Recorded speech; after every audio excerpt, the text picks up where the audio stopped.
Definitely even more so in the field of entertainment as a model and actress.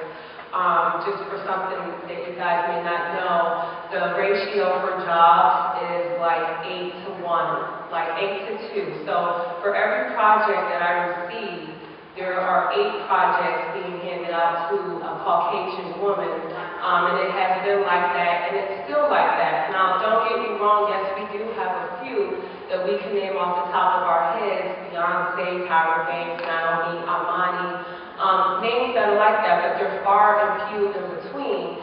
And I just want to say that it is hard, and that I just want to say thank you to my agent, Linda Weaver, because she is a local talent agent, and she has worked hard to ensure those doors being open and pushing, helping to push those doors open. And she is a Caucasian woman, and she was one of the first to hire African American women.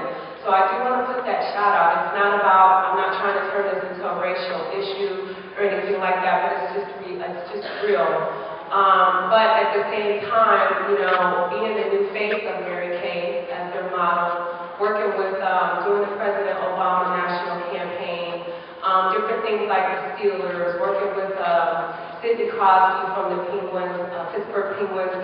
These are all projects that God has blessed me with because of determination, tenacity, and faith to keep going, even when those 100 no's were there.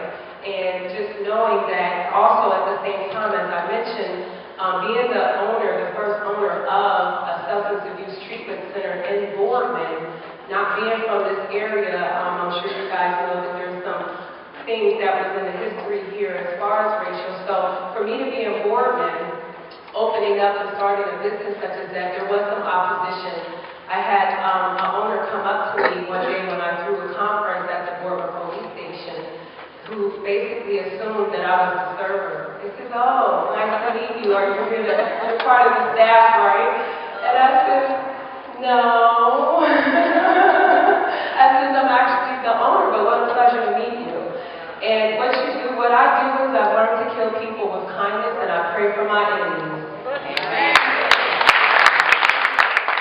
God has taught me how to be who I am. First of all, if you don't know who you are as a woman, then how can you understand your position as a wife or a woman or a mother?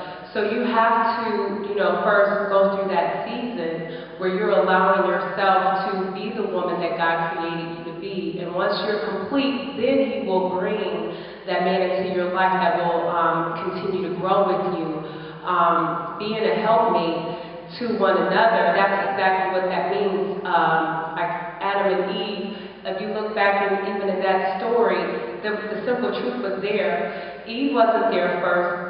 Adam was there. And what did He commission Adam to do? He made him the man that was the manager over this earth, over our resources. So He had to teach him first how to handle that, how to delegate that, and understand the responsibility in his role before He brought Eve into the picture to be His helpmate. And then God looked upon that and said that this is good. And so for me, coming through all of that and just now learning some of that in the last couple of years, and I'm not going to say that it's easy because it's not.